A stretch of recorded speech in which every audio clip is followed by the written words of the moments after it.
Welcome to the first ever Outlaw Beat live show here at the one and only Rocking R Bar on Main Street in Bozeman. Yes. Yes. I will go on record. I will go on record as saying there is no better place in America than Main Street of Bozeman, Montana. I'm not going to argue with you. It's a good spot. Can't argue with it. All right, I'm the guy who's going to be asking the dumbest questions tonight. My name is Joe Borden, and I'm here with the most famous rodeo clown in the world, the one and only PBR's Flint Rasmussen. What a night. He's got a jersey on the wall here. Yeah. We should take a vote. Let's take a vote on this show. Of the two hosts of this show, which one has a jersey on the wall of the Rockin' R? That's me. That's me, Joe. This is an unfair match. All right, we do have some guests here tonight. Tommy White's going to be joining us. Ty McCullough and Rylan Iron Ort will be here as well. We have Champ. We have the Spirit Squad. I want to start with this, though, Flint. You are a three-time Barrelman of the Year for PBR. You are no stranger to big moments in sports. Tell me, they're calling this the Super Brawl. Some are calling it the Brawl for it all. I've even heard Jingle Brawls mentioned. The Jingle Brawl. I made that up. Why is this a big game? Silver Brawls. Silver Brawls. How about that? I like it. I like it. I'll tell you what makes this a big game. First of all, as a guy born and raised in small town Montana, no pro sports up here. We latch on to whatever team we grew up with. The Seahawks are playing tonight. They're a Seahawks fan. I'm a Packers fan. For the Broncos. I'm familiar. Pretty good dude. But there is nothing like great Montanans hating each other for a week. I mean, it's just great. And here's the interesting stat that stood out to me. Since Montana and Montana State have been in the same division, okay, the record is 37-37. Just nodded. It's just, it's so even. Some of us lived through 16 years of getting our butts kicked by the Grizzlies. Yeah. Those days are over, baby. Those days are over. But this is a big one. Yeah, it is. It's huge. First rematch that we've had in 113 years for this 128-year-old rivalry. I do want to start with one question that I have for Champ. Champ, how old are you? He's still counting. All right, looking pretty good for 9 or whatever you just counted out. That's cat years. Also, hey, I want to say from a personal note, my two girls are both graduate of Montana State University. My sister, my parents are Montana State College class of 1960. So there you go. We go way back. We go way back. An applause for that. We go way back. One more question for Champ. Are we neutered? Are we neutered? It still doesn't hear the question. Champ won't answer that. Pass. Champ passes. All right. I hear you want to poll the crowd. Do you have anything to ask our lovely assembled audience that we have here at the Rockin' R Bar? So we have stuff to give away, right? We have stuff to give away. We have Rockin' R swag to give away. Yep. My pull the crowd for something free from the Rockin' R is stump me with a Montana high school mascot. Give me a high school in Montana, not one of those new stupid co-ops. Come to the front, come up to our table, stump me with a Montana high school mascot. Flint, right now. Flint knows every single high school mascot. That's what he's saying. Judith Gap.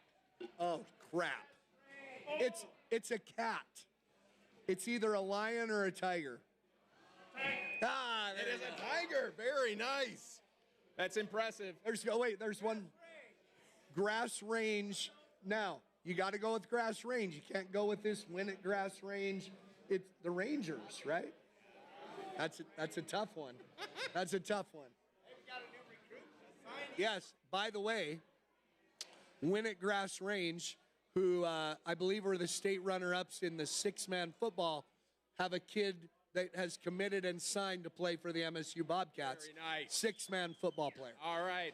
And the best way to support the Montana State Bobcats is by buying these lovely hats, which we're going to talk about later. We do have some sponsors who help to make this event possible. To honor them, throughout the evening, we will be playing a drinking game. And this is where everyone comes in. All right? Every time I say, it's an ad read, what do we say? Just like that. And, we drink. Oh, and That's we an drink. important part of it. So let's practice. It's an ad read. And Toast. we toast And we drink. And then Oh, these wait. guys are going to bring a little bit of a swag around, a little merch to anybody who really crushes it on the Go Cats Go and the drinking portion of it. So we're going to let's start with our first ad read. Should we do one of the? Are you guys ready to hand some stuff out? All right, we're doing one. It's an ad read. Go Cats, go! Cheers. Here we go. The Bobcat Collective is all about, and we need to, Tommy needs to be coming in right now. Bobcat Collective is all about supporting Montana State student athletes, building a winning program, and strengthening the Bobcat community. Through NIL opportunities, our players stay connected to local businesses, show up in the community, and represent what makes Montana State special. When you support the collective, you're investing in the success of the program and the pride of the Bobcat Nation. Get involved at bobcatcollective.com. Go Cats. The great thing is these caps are $30. $17 of that goes to NIL, the Bobcat Collective. So Lovely. great program. Hopefully that gave you time to get situated. Tommy White, legendary Bobcat wide receiver who won a national championship with the 1984 team, our most recent natty. And he's also one of Flint's heroes. And he's going to give us some historical perspective here. Wait, I just want to give a proper introduction here. Hey, everybody, give it up for number 2 for the national champion Bobcats, Tommy White. All right, we'll start with this. Thank you for being here, Tommy. My pleasure. Since that legendary squad, you have seen Bobcat teams come close to achieving what you guys did. What would you say is the secret sauce that made your crew different, and does this year's iteration of the Bobcats have it? Well, we had a lot of depth on that team. We played too deep at every position for the most part, except in the defensive and offensive fronts. Those guys were stellar players. Yeah. Our defensive front and our linebackers were spectacular. We really had some players that could play at really any level that just happened to end up developing and being at Montana State. I think of Kelly Bradley and Mark Fellows in particular. You know, those guys really could have played anywhere. You know, but in that era, there was not a transfer capability, and it wasn't NIL. So we didn't lose players that had developed at Montana State, and we were able to play, you know, with those guys and not have lost them. So that's a remarkable characteristic of what this team that we're watching today accomplishes. It's still a developed program. Obviously, we've lost some great talent to the NIL transfer. Yeah. But nevertheless, they're able to maintain the talent level here at a pretty high degree. You know, so my story is I'm a junior in high school in Choteau, Montana. I'm 5'8", 132 pounds. And I'm watching the Montana State Bobcats play. For one, I got my hero, Mark Fellows, playing defensive end, an absolute animal. He was not 5'8" or 130. No, he was not. But at the wideouts... But I'm picturing everything in black and white, what you're... Yeah, exactly. But at the wideouts was a kid number 89 named Brent Bateman, a Choteau Bulldog. He was my roommate. And I'm playing football with his younger brother. Yeah. And I'm watching Tommy White. These are guys, as a kid in a small town, I could relate to you. You weren't superhuman. You were from Riverton, Wyoming, for God's sakes. So as a kid, I'm watching you, and I went, if Tommy White and Brent Bateman can do this, I think I can do this. But that's what that base of small town Wyoming, Montana kids does. And I feel like these teams have had that the last couple of years. Oh, yeah. I mean, you still look at, even for Montana, and you look at Montana State's rosters, they're still primarily built with Montana kids. Yeah. You know, and in my era, I mean, the transfer from Wyoming to Montana was not that difficult. In fact, this was the big city for me. When I came up here, it was a big deal, you know, and a big population compared to where I grew up. So it was more like coming from Havre to Bozeman than Riverton to Bozeman. Very similar. Is there one element from that team or one person that you could point to and say, without that, we would not have won the championship? You know, I think on first impression, I might jump to say that, but I mean, we had some unbelievable players and superstars, and I already mentioned Kelly Bradley and certainly Mark Fellows, but so it's really just the totality of all of it. Those guys couldn't have done it without the collective component of the team, and that was the most amazing thing about that team is the contribution of really, I'm going to say easily, there were 35 players that were really stellar contributors. I mean, Dirk Nelson, our punter, was an All-American punter, and he just was spectacular in the field position that we gained by his efforts. That's just one example. Yeah. But Tex Sikora, you know, was just a human wrecking crew, you know, on the defensive front. Kirk Timmer at linebacker. I mean, Doug Kimball at safety and Cleet Linebarger. I mean, I can go on and on. And if we lost Doug Kimball from Chester. If we lost any one of those guys, because I can think back in my memory of particular plays that they, on their own accord, as superior football players and athletes made, it would have changed the entire season without them. It sounds like you're saying it was you. Yeah, Like it was you. I was getting to that, and you cut me off. I was building it up to kind of build. Can I finish? No.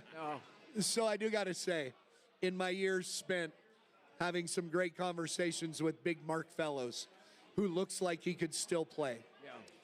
I brought up Tommy White. Man, this little skinny guy from Riverton, Wyoming.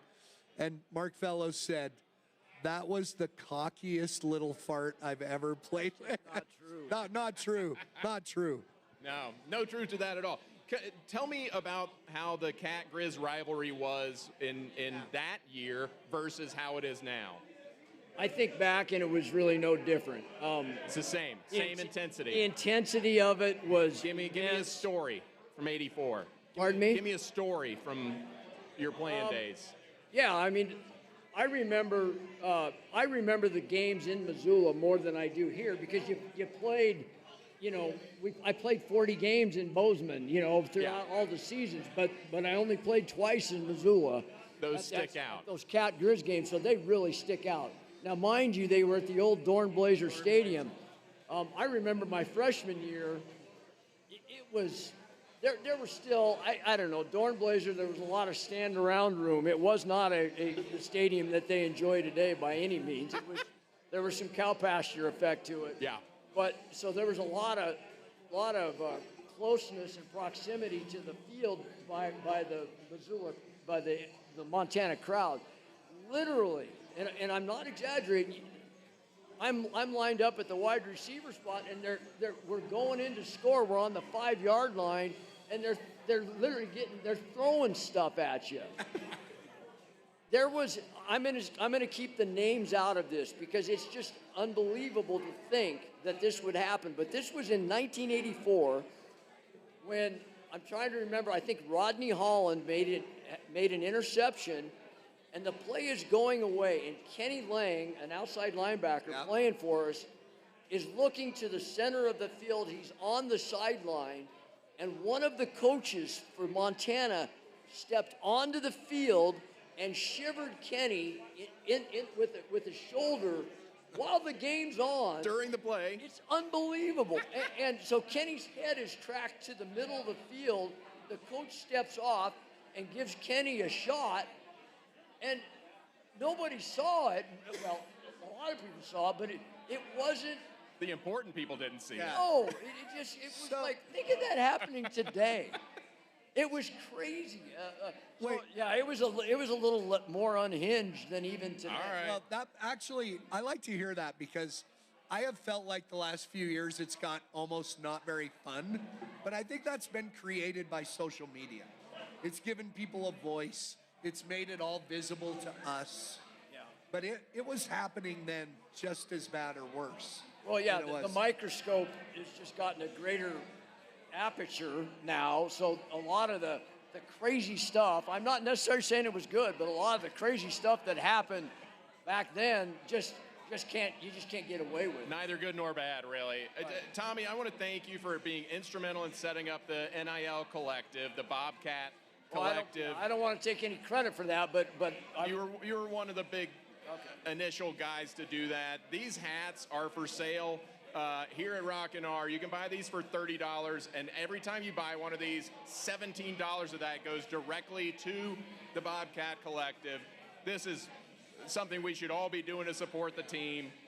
Well, with the landscape of college football, it is extremely important that This is we get essential. dollars into the NIL, the collective, the Bobcat collective, so that we can encourage our players that we develop here to stay here. All right. It's a big deal for us to be competitive. So if you can support Bobcat Collective, your donations then into Bobcat Collective are part of the trust that goes to the players. Before I let you go, give me a score prediction. Score prediction for Saturday. Tommy White. Now's the moment. Here it is, score prediction. I think it's going to be extremely close. Tight, competitive game. High competitive game. Okay. It's going to be very similar to what we just saw a couple weeks ago. I think it's 32-24. 32-24. Writing that down. You Tommy want me to White. know who I'm picking? You didn't ask that. I don't need I'm to know. assuming. I like it. Thank you so much for joining us, Tommy. This is great. Thanks. All right. It's an ad read. There we go. Evergreen Roofing and Construction has been providing best-in-class roofing services in Montana and its surrounding areas for over 13 years. Evergreen began as a modest roofing business with just a handful of dedicated workers focused on providing high-quality roofing success to our local community. Today, Evergreen has expanded operations while still holding to their core values, top-notch roofing solutions. Whether you have a single-family home or a large-scale commercial project, call them with your project that matters. 406-813-8354. And look who's here. It's Ty McCullough. How we doing? All right. Ty is a recent wide receiver on the Cats last year, very recent. One of the most explosive playmakers ever to grace the turf at Bobcat Stadium. We're delighted to have him. I'm going to start with this. You were out on the field recently in this rivalry. How clenched are these guys going to be on Saturday? Like clinched, like puckered up. Just totally puckered. I mean, I'm clinched myself, right? It's the game of the century for these guys, and I'm so excited for them and the opportunity that they have. It's, like we've all said this week, it's the biggest game that Montana's ever seen. Yeah. You came from Colorado State. Great facility there. I did a show there at that stadium last year. But you came up here, kind of a similar feel, but I've always wondered, how long does it take you, even into the first 2 weeks of camp, to go, wow, we really do not like that team over the mountains? How long did that take you? I mean, I feel like I was hearing it even before I was here. Like, I was on the plane right here, and they're like, FTG. But, I mean, 2 weeks into camp. It's on the hat. It's on the hat. It's on that. Yeah, we actually despise those guys over there. And, Okay.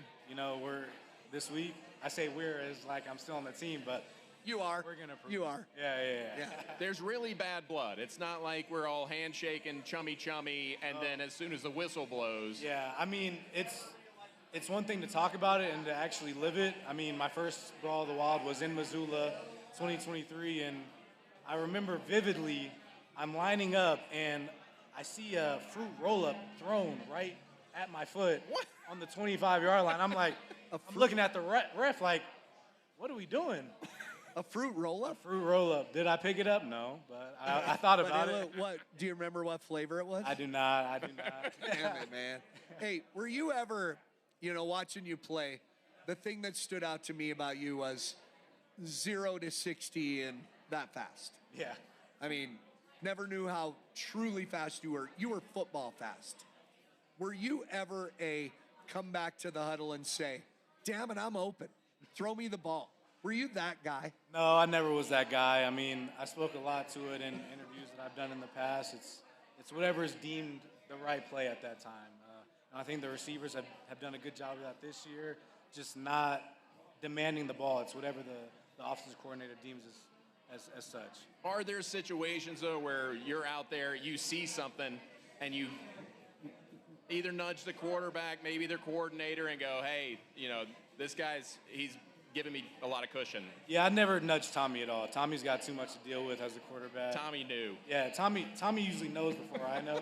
But I did nudge my receiver coach, my offensive coordinator. Yeah. Especially in the national championship last year, I did that a lot, and things weren't answered the way they should have been. Doesn't always go your way. It doesn't, but God has a plan for us all. Are receivers extra stressed, you think, coming into a game like this because one play and you can break the thing wide open and potentially change the course of the game? Yeah, receivers are in a unique place, especially in a game like this. Montana State doesn't pass the ball a lot, but that's that one play that you can make that can change the whole entire outcome of the game. It's amazing. Especially if it's a trick play or something, my number's about to get called. This is the thing that could make it. Yeah. How do you steel your nerves a little bit? You just revert back to that training that you've done all year, the fall camp, spring therapeutic breathing. Yeah, it's if you've been here before, you've done this. Don't worry about it. Just get the job done. Okay. I have this question. Yeah. You wrote your master's thesis on black student athletes playing for mountain schools. What's it like having such an undiverse crowd cheering for you out there? Is it weird? No, it's amazing. No, it's great. Bobcat fans and the whole stadium just erupts every time. Yeah. It's amazing. The community comes together once a week, and it's unlike anything I've ever experienced. Like you said, I was at Colorado State. We'd have 40,000 fans there, and then at halftime they'd all leave. So it's like everybody stays in Montana for our games. It's unheard of. I mean, I'd never experienced anything like it. The spirit is unreal. What was your big takeaway from your master's thesis? My big takeaway was, a lot of minority students at predominantly white institutions feel these kind of feelings that not a lot of people can recognize, coming from or being from Montana, because, they've never felt like what it's like to be a person of color. Yeah. Yeah. Yeah, I can admit, I was wondering the direction you went with that because, it doesn't cross my mind. When you guys are out there, you're Bobcats. Yeah. We're Bobcats. You're number 6. Exactly. Tommy's number 4. Ryland's number 26. It's just, it's good to know as a native Montanan that it means a lot to me that you had a great experience here, because that's what we want as Montanans. We never really think about it that much. You're just, I don't know, once you're a Bobcat, once you've been here, you're a Montanan, man. Yes, sir. You're a Montanan. I agree. I am sorry that you did not get over the hump and make the national championship and bring home that trophy. I know you've enjoyed watching this team. What are you thinking? What's your score prediction for Saturday?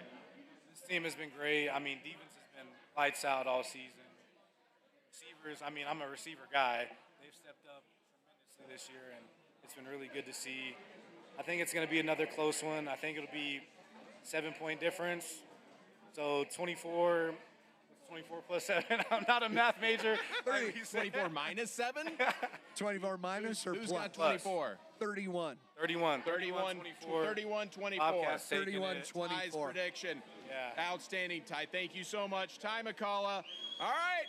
It's an ad read. Go, Cats, go. There we go. Great work there, guys. All right. Outlaw Realty is a leader in Southwest Montana real estate sales. They're delivering powerful and consistent real estate buying and selling experience. With a focus in Big Sky and Bozeman, Outlaw Realty's agents and brokers have achieved over $3 billion in transactions across residential, commercial, and land in Southwest Montana.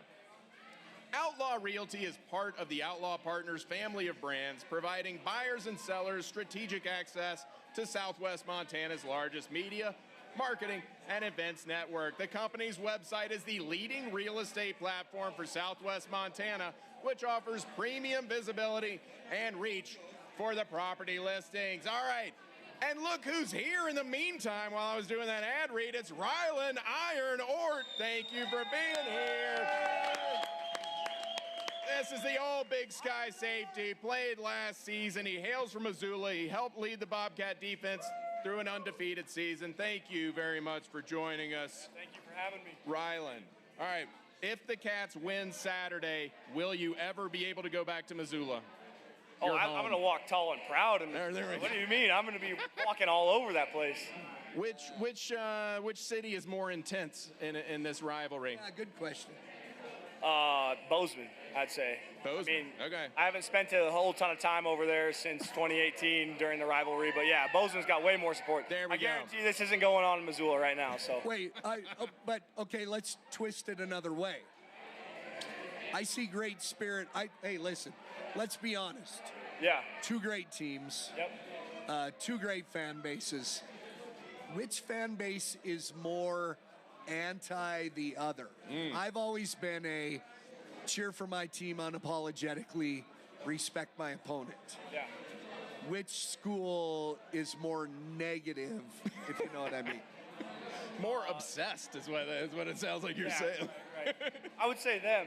I mean, I've never been an opposing team in Bozeman, but I've walked into Washington Grizzly Stadium, gotten some beer thrown on me, little 6-year-olds flipping me off on the bus, the whole thing. Yeah. So I mean, and my parents live over there, so they've had some comments late at night, people yelling at them, whatnot. But they hang the Bobcat flag high and proud on our street. So yeah. And I kind of get it. Like they dominated the Bobcats for a very long time, right? And it's only lately that the Bobcats have really been chipping away. And now it's 7 of the last 9 years Bobcats have won. So it's kind of a one-sided rivalry at this point. It makes sense that they're going to be more negative. My question, this defense has been doing a great job at turning the ball over. They are very fun to watch. How do they keep that trend going Saturday? How do you sort of guarantee that you're going to turn the ball over? I mean, there's always going to be chances to strip and rip at the ball no matter what, every ball carrier. But I think affecting the quarterback, that always comes down to it. D-line, getting home, getting pressure, getting hits on the QB, back end, obviously playing good coverage, but disguising, the only person you got to affect and the entire team and the entire stadium is that quarterback. If he's got to think just a second longer, then Caden Dowler's going to jump over the route. It seems like he is always in the right place at the right time. Does he just have a nose for the ball? Yeah, I mean, it's silly. Yeah, the ball finds effort. If you're around the ball, good things happen. If you run to the ball, good things happen. So tips and overthrows, we emphasize those, and you only get those when you're around the ball and making plays. Hey, that's one thing with Caden Dowler that I really get frustrated with fans. He has got some interceptions on tips, a lot of tips and overthrows, and people have said, "Oh, lucky break, he was there again." That's not luck.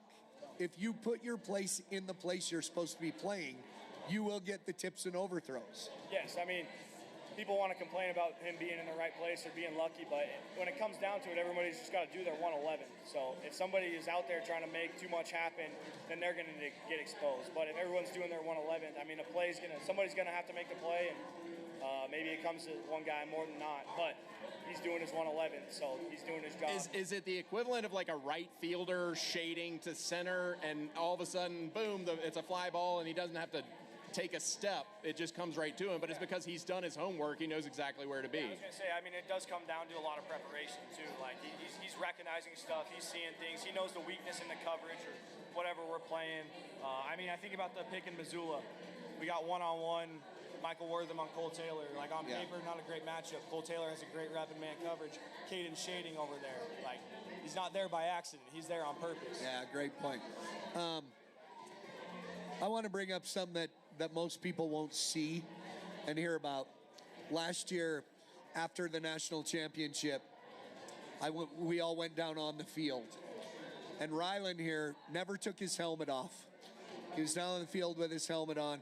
I walked over and he grabbed me and hugged me, and in my ear said, "Man, Flint, I'm so sorry that we couldn't finish the job." You apologized to me as a fan. To me, that just shows, I don't know that fans always understand the passion. We have passion for you guys. Yeah. The passion you have for these people.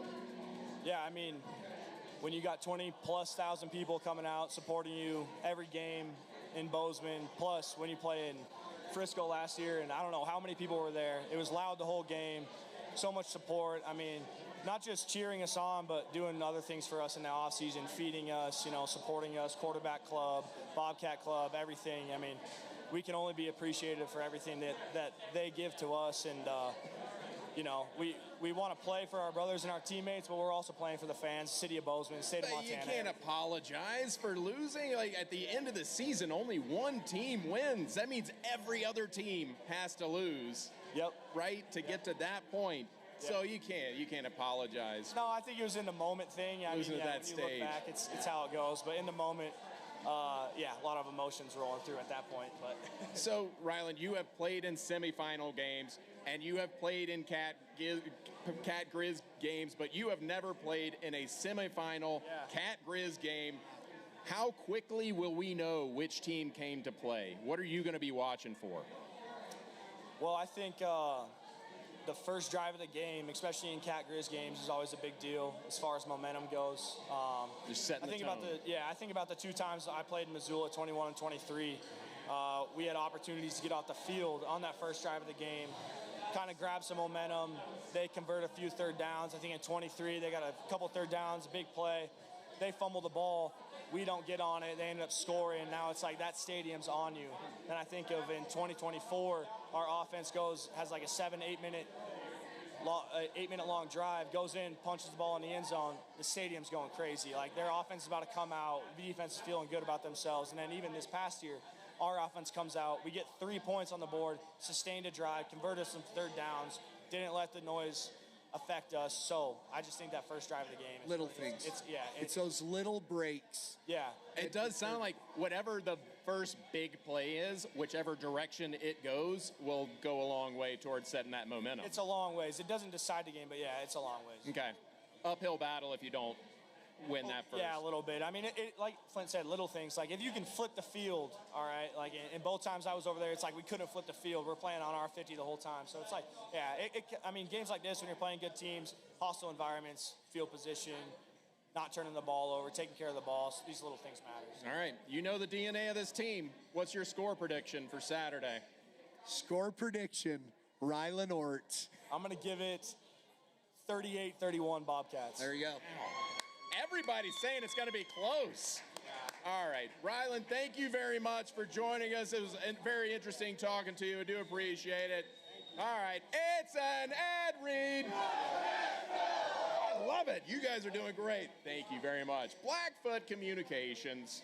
At Blackfoot Communications, we believe that strong connections matter. Connecting homes, connecting businesses, connecting communities, connecting with each other.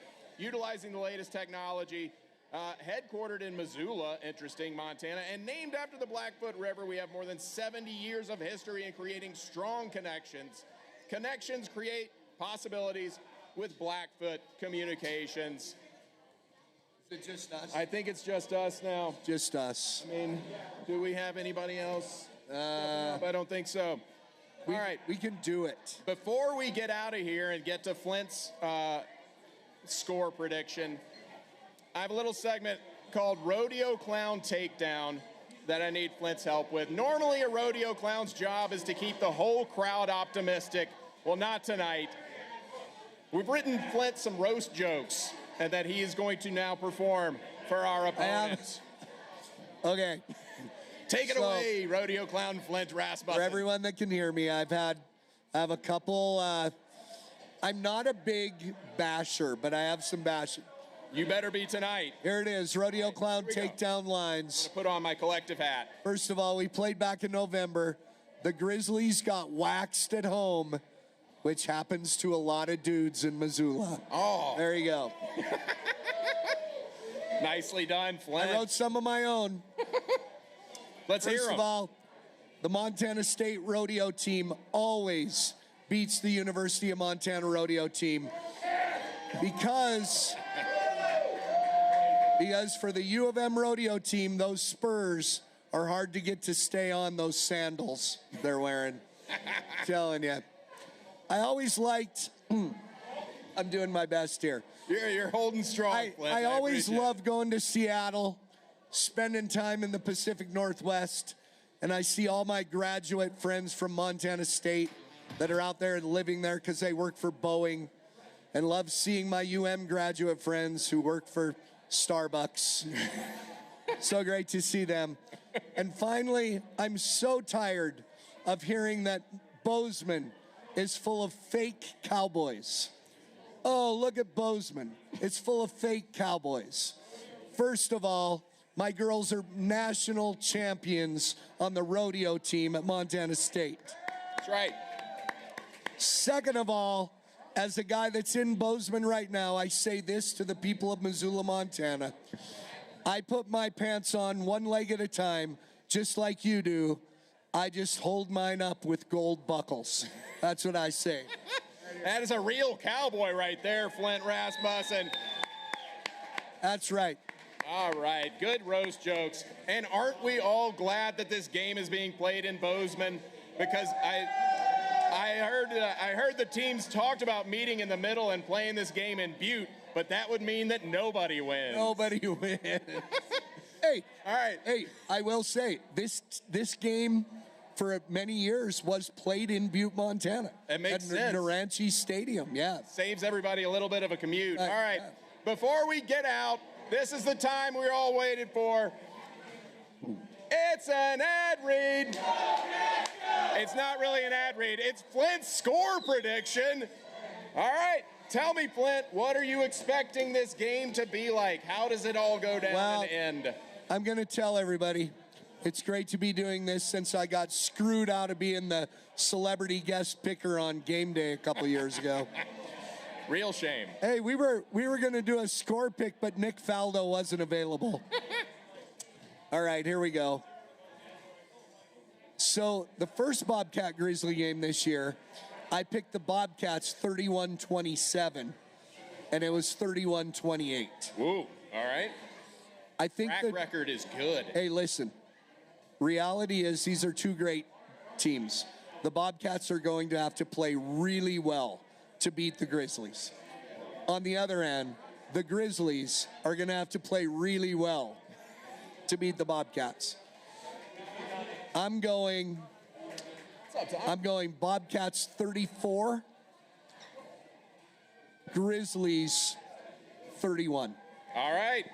There you have it, another tight score prediction. Nobody thinks that this game is going to be a blowout. Everybody thinks it's going to be tight. I'm keeping these receipts. What's yours? What's yours, I don't have to do it. I'm the one asking questions. I get to ask everybody else. Oh, you're like, oh. Bobcats by 100. Are you kidding me? Yeah. Come on. I'm like a 41-10 guy. I think 9. I think they maybe get a weird score in there somewhere. I will say, because we've seen it happen at this stadium before, Ryland brings up a good point. If the Bobcats flip the field a couple times, a couple good things happen, get up by 2 touchdowns, it could turn into one of those 38-14 games. And now Joe's doing the Kirk Herbstreit, I'm calling the game thing. So, yeah, it could go either way. Love this, though. All right. Love it. Thank you, Flint. Thank you to our guests, Tommy White, Ty McCullough, Ryland Iron Ort, and thank you most of all for joining us on this live stream here at the Rocking R Bar in Bozeman, please buy these hats and support our ball club. All right, have a good night, and we'll see you Saturday.